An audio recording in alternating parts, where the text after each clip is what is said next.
I had a whole bunch of weird paranoid suspicions about what the hell was going on, because there was a lot of stuff I couldn't understand. Right.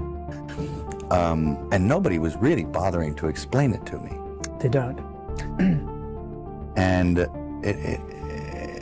and I formed a bunch of opinions about the town and about the people in it that were like, surely that couldn't be, because a whole place can't be like, weird town, where the stranger wanders in and all the people are in the bar and they all shut up when he looks at them, and they tell you don't go into the house on the hill, and it's like that. For more than 30 years, Mel Gibson has remained one of Hollywood's most divisive and fearless figures, never shying away from controversy or holding back his honest opinions on the industry's most sensitive topics. Time and again, he's found himself at odds with some of the most powerful names and institutions in the business, and that defiance hasn't just damaged his career, it nearly destroyed his life entirely. Now, Gervais and Jim Caviezel are pulling back the curtain, revealing how Hollywood's elite allegedly conspired to take Mel Gibson down for good. And we're not talking about a simple blacklist or career sabotage here, we're talking about something far more sinister, a calculated attempt to erase him completely. So what exactly did Mel know that made him such a threat? And who, behind closed doors, truly wanted him silenced forever? Gone. I want to say something nice about Mel before he comes out. Oh yeah, okay, here you go. I'd rather have a drink with him in his hotel room tonight than with Bill Cosby. Please, Malcolm. Mel Gibson! Mel Gibson stands as one of Hollywood's most singular talents, celebrated not just for his meteoric ascent to fame, but for thriving on both sides of the camera, mastering the craft of acting while proving himself an equally formidable director. His journey has been defined by unforgettable performances, deeply personal battles, public scandals, and astonishing returns from the brink. Yet according to Gervais and Jim Caviezel, the true depth of what Mel endured runs far deeper and darker than the public ever realized. But to truly grasp why Mel suffered the way he did, and why Hollywood eventually turned its back on him, we need to rewind the clock all the way to where his story began. Here's something that might surprise you: despite what most people assume, Mel Gibson wasn't even born in Australia. He came into the world in the United States, only relocating to Australia at age 12 after his father, Hutton Gibson, made the decision to move the entire family overseas. Growing up was far from easy for young Mel, with accounts describing a household scraping by on next to nothing, a stark contrast considering he had a millionaire grandfather in the picture. He went on to attend a Catholic college, with absolutely no intention of pursuing acting as a profession. It was actually his sister who, without his knowledge, submitted an application on his behalf to the National Institute of Dramatic Art in Sydney, and to everyone's surprise, Mel was accepted on the spot after delivering an audition that left the admissions panel thoroughly impressed. His acting journey kicked off humbly, through stage performances and minor roles, before his life changed forever in 1979 with the release of the now legendary Mad Max, shot on a shoestring budget of just $350,000. The film went on to gross over $100 million across the globe, earning it a place in the Guinness World Records as the most profitable film ever made at that time, relative to its cost. From there, Gibson's momentum only grew, with follow-up successes like Mad Max Beyond Thunderdome and the wildly popular Lethal Weapon series, propelling him firmly into Hollywood's elite A-list circle. By the time the 1990s rolled around, he had become one of the industry's top earners, starring in box office hits like Ransom, lending his voice to John Smith in Disney's animated classic Pocahontas, and taking on the dual role of director and lead star in Braveheart, a film that didn't just perform well, but swept the Academy Awards, taking home top honors including Best Picture and Best Director. Yet despite reaching such extraordinary heights, Gibson was never the type to keep quiet or play it safe. Gervais claims that once Mel arrived in Hollywood and got a first-hand look at what really went on behind the scenes, he was deeply disturbed by what he discovered. The moment he truly made it big, he was exposed to Hollywood's hidden underworld, and what he saw left him so troubled that he made a decision: he was going to speak out and bring it all to light. Expose it. When I came over here, I was, I was in my mid-20s. Right. The first time I really came over here. You know, I had a whole bunch of weird paranoid suspicions about what the hell was going on because there was a lot of stuff I couldn't understand. Right. And nobody was really bothering to explain it to me. They don't. And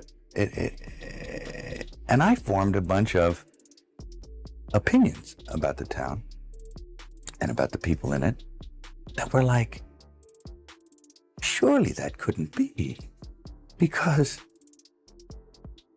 a whole place can't be like, you know, weird town. Back in a 1998 interview, Gibson dropped a comment that raised more than a few eyebrows. He pointed out how women in film were often depicted in one of two ways, either stripped of clothing or stripped of life entirely. It was a chilling observation, one that many now believe was a coded jab at the predatory culture lurking beneath Hollywood's surface, possibly even hinting at figures like Harvey Weinstein long before the world caught on. But his skepticism didn't stop at the entertainment industry. Gibson also harbored a deep, unwavering distrust toward those in political power.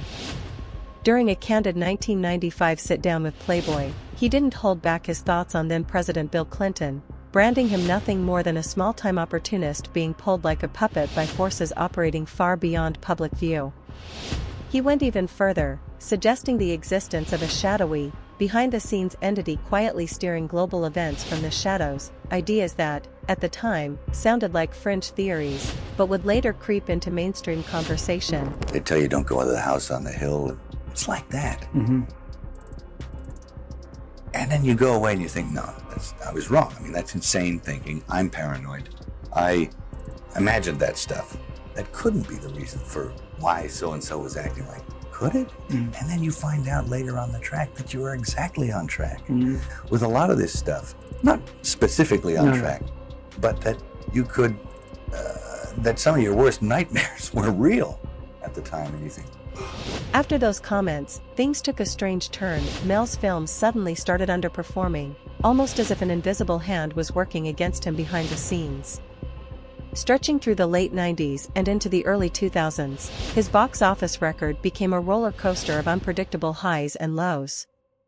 Sure, Ransom managed to land as a solid hit, but other projects like Conspiracy Theory and Air America quietly fizzled out, falling short of expectations.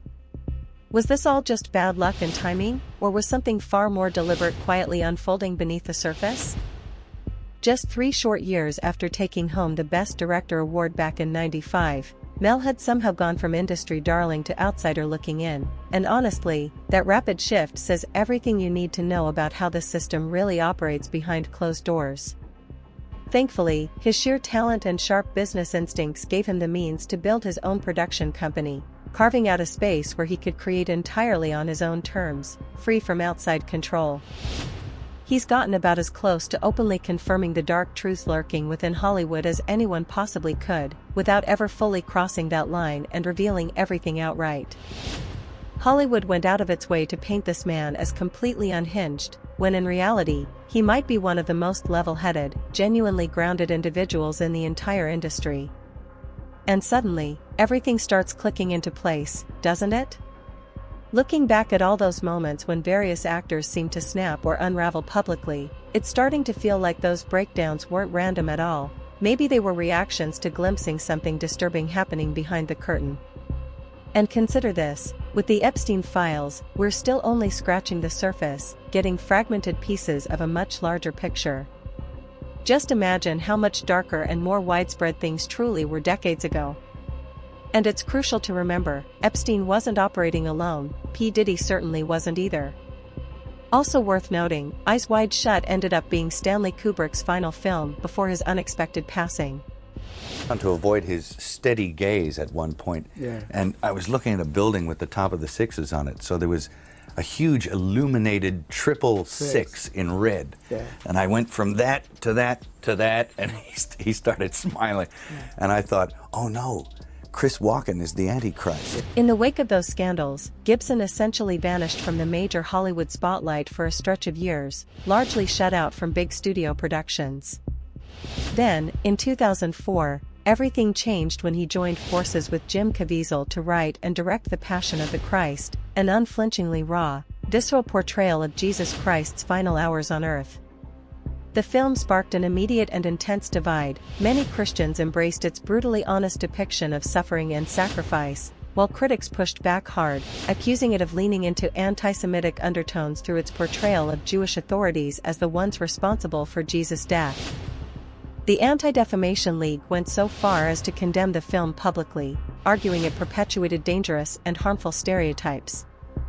Yet despite all the backlash and controversy swirling around it, the film became an absolute box office juggernaut, ultimately raking in over $600 million worldwide from a relatively modest $30 million budget. Caviezel playing Christ. He did something I think that nobody else did. And I think he pulled it off because I totally believed it. I believed it too. And it was like, what did he do? He emptied himself out. Yeah. And he invited something else in. And he left it. He didn't try anything. He emptied himself out and he meditated. And he let Christ in. And that role seemed to have had a profound effect on him. It did. As a human being. Oh, absolutely. And kind of up in his career. A little bit. Yeah. Because people associated him entirely with that film, and then they associated him with Christianity, and then they associated him with right-wing politics, and yeah. Gibson's career took a brutal blow in 2006 when authorities arrested him for driving under the influence out in Malibu, and to make matters dramatically worse, the arrest itself spiraled into a chaotic, alcohol-fueled outburst that would haunt him for years to come. Mel Gibson was pulled over early Friday morning for speeding and drunk driving. It could have been a standard celebrity traffic stop. But it's what the star who first became famous as Mad Max allegedly did next that has Hollywood talking. Reporter Harvey Levin first broke the story. He became uncooperative, profane, threatening, at times violent, banging himself against the car, inside the car, tried to escape. Levin obtained the arresting deputy's notes, which say the handcuffed actor also began a barrage of anti-Semitic remarks. The Jews are responsible for all the wars, asking the deputy, was he Jewish? Initially, none of Gibson's actions were made public. One sheriff's spokesman told reporters the actor was arrested without incident or special treatment. And absolutely no favoritism to the suspect was shown. The fallout was swift and severe. The incident dominated headlines and drew widespread condemnation from every corner. Gibson eventually issued a public apology, expressing genuine remorse and stating his desire to sit down with Jewish community leaders in hopes of beginning some form of reconciliation and healing.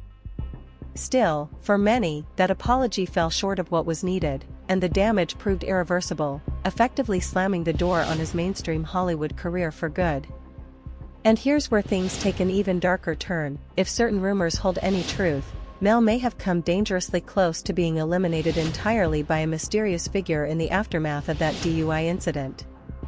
Throughout his career, Gibson has dropped hints, sometimes subtle, sometimes not, about a far more sinister underbelly woven into Hollywood and the global power structures that quietly pull its strings. He's described certain encounters, including one with actor Christopher Walken, in language so unsettling it almost seemed to suggest something supernatural, even satanic, was at play. These unsettling claims echo much wider conspiracy theories, ones involving Hollywood's alleged ties to occult rituals, secretive organizations like the Illuminati, and elite global networks tangled up in trafficking and dark practices.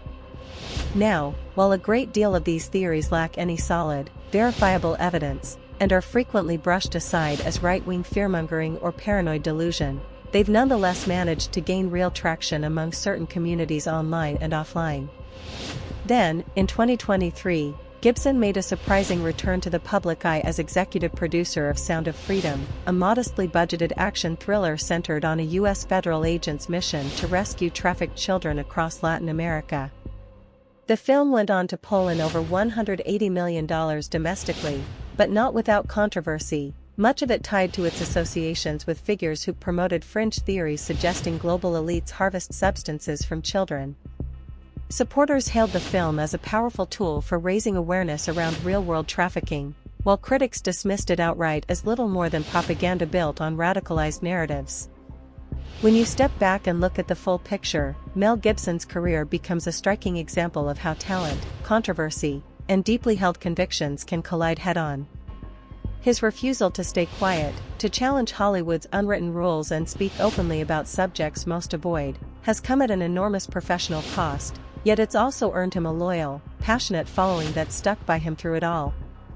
Hollywood itself, meanwhile, has grown increasingly politicized and entangled in its own web of conspiracy and controversy, leaving artists with little room to maneuver without risking backlash from one side or another.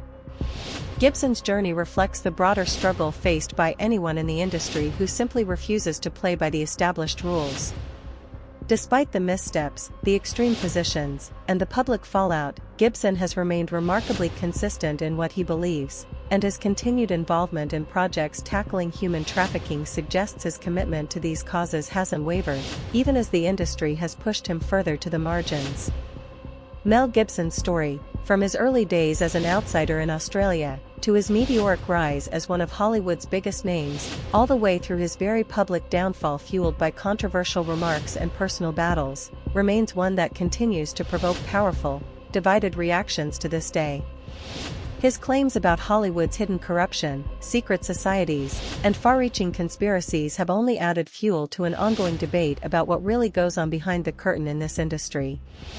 Whether history remembers him as a courageous truth-teller or simply a troubled man wrestling with his own demons, Gibson's story stands as a sobering reminder of what it can cost someone to speak uncomfortable truths in a world that so often rewards silence instead. This deep dive into Mel Gibson's most controversial confessions, and the lasting impact they've had on his life and career, pulls back the curtain on the real complexity behind the headlines, and keeps alive the larger conversation about power, truth, and the possibility of redemption within Hollywood. So here's the question that remains: was Mel Gibson silenced because he simply knew too much, or was he just a man unable to control his own demons? That's for you to decide. But before you go, consider this: was Hollywood truly trying to end Mel Gibson because of what he believed, or because of what he actually did? Was Sound of Freedom a sincere attempt to shine a light on trafficking, or was it propaganda dressed up as activism, just as critics claim? And perhaps the biggest question of them all, is Hollywood genuinely afraid of the truth coming out? Why does it seem like those brave enough to speak up always end up punished in the end? And just how many others, we may never even know about, have already been silenced for good? Mel Gibson looked behind the curtain and saw Hollywood's darkest secrets, and the moment he dared to speak about it, the system turned on him, attempting to destroy not only his career, but very nearly his life as well. His story stands as a chilling warning to anyone who might dare to speak truth to power. Because Hollywood doesn't forgive. Hollywood doesn't forget. And Hollywood will absolutely try to end you. Drop your thoughts in the comments below. Do you believe Mel Gibson was deliberately targeted by Hollywood? Did Sound of Freedom really expose the truth, or was it something else entirely? And most importantly, who could possibly be next?